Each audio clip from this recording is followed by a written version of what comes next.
नमस्कार दोस्तों। मैं डॉक्टर पीताम्बर मसराम, कोलोप्रोक्टोलॉजिस्ट नागपुर, आपके लिए आज एक नया वीडियो लेके आया हूँ।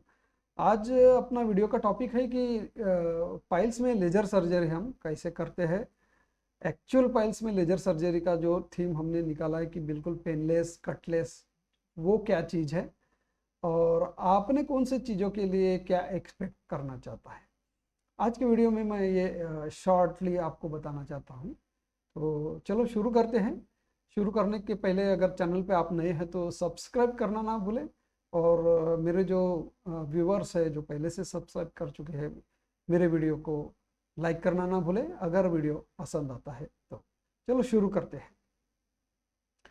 तो यहाँ पर मैं आपको दिखाना चाहता हूँ कि ये एनल कैनल है। ये प्रोसीजर का एक फ़ोटो है, इसमें वीडियो नहीं है। और ये जो रॉड दिख रही है, ये रॉड के थ्रू अंदर में लेज़र लाइट जा रहा है यहाँ तक। ये आपके इंटरनल हिमोरॉइड है। ये इंटरनल हिमोरॉइड की एक प्रोसीजर है। सपोज आपको एक सिर्फ इंटरनल हिमोरॉइड है। सिर्फ इंटरनल हिमोरॉइड का मतलब आपको एक्सटर्नल हिमोरॉइड नहीं है, आपको फिशर नहीं है, आपको फिस्टुला नहीं है, आप बाहर आए हुए मस्से नहीं है। सिर्फ आपको थोड़ी सी ब्लीडिंग होती है बीच बीच में और आपको जलन होती है थोड़ा सा। उस वजह से आप परेशान थे, जो सेकंड डिग्री इंटरनल हिमोरॉइड के लक्षण हैं। उसके लिए हम जब ऑपरेट करेंगे तो बिल्कुल एक छोटा सा ये छेद है जिसमें से एक छोटी सी ये नली अंदर जाएंगी और ये नली के थ्रू यहाँ पे लाइट स्प्रेड होगा। अंदर में लाइट स्प्रेड होगा, स्प्रे किया जाएगा और अंदर के जो वेन्स है उसको अबलेट किया जाएगा, यानी वो सिकुड़ जाएंगे, वहाँ का ब्लड सप्लाई ऐसे इवेपोरेट हो जाएगा और वो नसें पूरी सिकुड़ जाएंगी।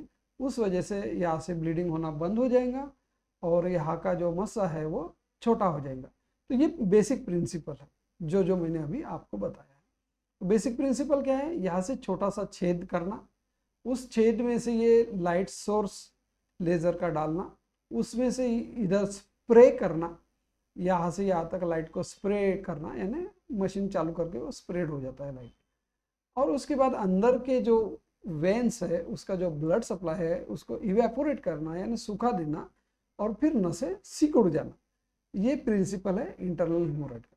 अगर आपको तीनों साइड में ऐसे ही छोटे छोटे मस्से हैं तो तीनों साइड में ऐसे ही छोटे छोटे 3 छेद बनेंगे, 1 2 3, खत्म। उसके बाद आपका ऑपरेशन खत्म हो गया। आप अच्छे से घर जा सकते हैं। मतलब ऑफकोर्स आपको कौन से टाइप का एनेस्थीसिया दिया है। अगर आपको लोकल एनेस्थीसिया दिया है तो तुरंत जा सकते हैं। स्पाइनल एनेस्थीसिया दिया है तो आपको दूसरे दिन 24 घंटे के बाद छोड़ दिया जाएगा। आपको ये बताना चाहता हूँ कि आपको 1 2 3 ऐसे 3 छोटे से छेद रहेंगे बस। उसके अलावा आपको कुछ भी हाथ को नहीं लगने वाला और आपको दूसरे दिन कोई तकलीफ भी नहीं होने वाली। हल्की सी जलन रहेगी ये तीनों छेदों की, उतनी ही। ना आपको हाथ को कोई मस्सा लगने वाला है, ना आपको कोई जलन, ना आपको कोई दर्द होगा। तो इस तरह ये सर्जरी बिल्कुल 100% सफल हो जाएंगी और एकदम आपको क्या बोलते हैं अट्रैक्टिव उपाय लगेगा ये सर्जरी का। लेकिन क्या होता है कि ऐसी कंडीशन बहुत कम रहती है कि सिर्फ आपको इंटरनल हिमोराइड है, ऐसी कंडीशन बहुत ही कम रहती है। मैं आपको बताता हूँ कि और इसमें क्या हो सकता है।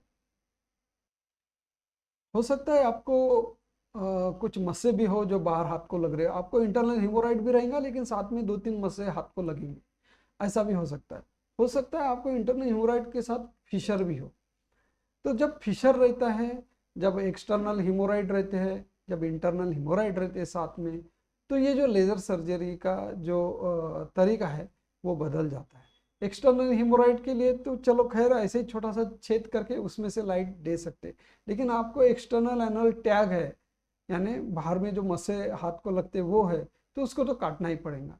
तो वो कटिंग ऐसे छोटे से छेद नहीं होने वाली, पूरे के पूरा वो मस्सा निकलेगा तो उसमें उतना घाव रहेगा, जितना मस्सा है उतना घाव रहेगा। आपको अगर स्पिंक्टरोटॉमी करना है और स्पिंक्टरोटॉमी करते समय समझो बहुत ज़्यादा डीप जाना पड़ा तो उसमें भी थोड़ा सा घाव रहेगा, क्योंकि स्पिंक्टरोटॉमी में क्या होता है कि वहाँ पे अंदर में ब्लीडिंग हो जाती है और कभी कभी ब्लीडिंग बंद करने के लिए थोड़ा सा कोएगुलेशन करना पड़ता है, तो उस वजह से वो घाव बढ़ जाता है। तो छोटा घाव वो स्पिंक्टरोटॉमी में यानी फिशर के सर्जरी में लगेगा। बाकी 2-3 घाव आपको एक्सटर्नल हिमोराइड जब निकालेंगे, सॉरी एक्सटर्नल एनल टैग जब निकालेंगे उसमें रहेगा। तो ऐसे घाव एक्स्ट्रा बाकी डिसीजेस की वजह से हो जाते हैं।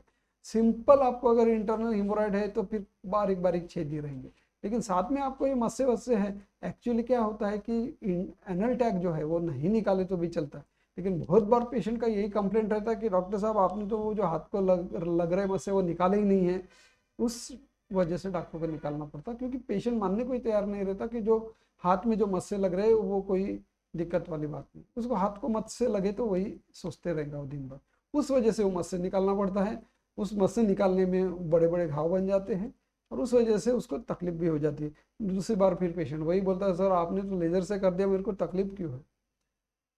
तकलीफ का कारण यही है कि भैया उसमें अभी घाव बड़ा लग गया है। छोटे छेद से अगर इंटरनल हिमोराइड करता और मैं बाहर आ जाता तो कोई आपको तकलीफ नहीं रहती, लेकिन आपके एनल टैग निकालते समय जो एनल टैग पूरा की पूरा निकालना पड़ा, उसका जो घाव बना, उस वजह से आपको तकलीफ है। और ऐसे पेशेंट बहुत आते हैं मेरे पास कि लेजर सर्जरी किया है लेकिन उसको बड़े बड़े घाव लेके आते हैं। मैं बड़ा आश्चर्य में हो जाता हूँ कि जब आपको बताया गया कि लेजर सर्जरी, आपने पूछा नहीं कि आपको घाव रहेंगे कि नहीं। क्योंकि बड़े बड़े घाव जो मेरे पास आते हैं 2-2 3-3 महीने हीलिंग को लेते हैं, क्योंकि वो लेजर सर्जरी की वजह से स्किन के एजेस जो है वो भी पूरी तरह कोएगुलेट हो जाते हैं, जो घाव मैं बता रहा हूँ, और जल्दी से हील नहीं होते। ये एक खासियत है उसके, घाव लेजर के जल्दी से हील नहीं।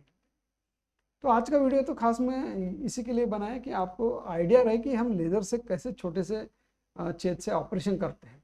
लेकिन वो इंटरनल हिमोराइड के लिए ही ठीक है, एक्सटर्नल हिमोराइड के लिए भी ठीक है, लेकिन एनल टैग है, ग्रेड 4 इंटरनल हिमोराइड है या फिर फिशर है तो बिल्कुल ठीक नहीं है। आपको थोड़े न थोड़े घाव पड़ने वाले ही है, थोड़ा न थोड़ा दर्द होने वाला है। ये आप याद रख के ही लेजर सर्जरी का पर्याय चुनें। धन्यवाद, थैंक यू।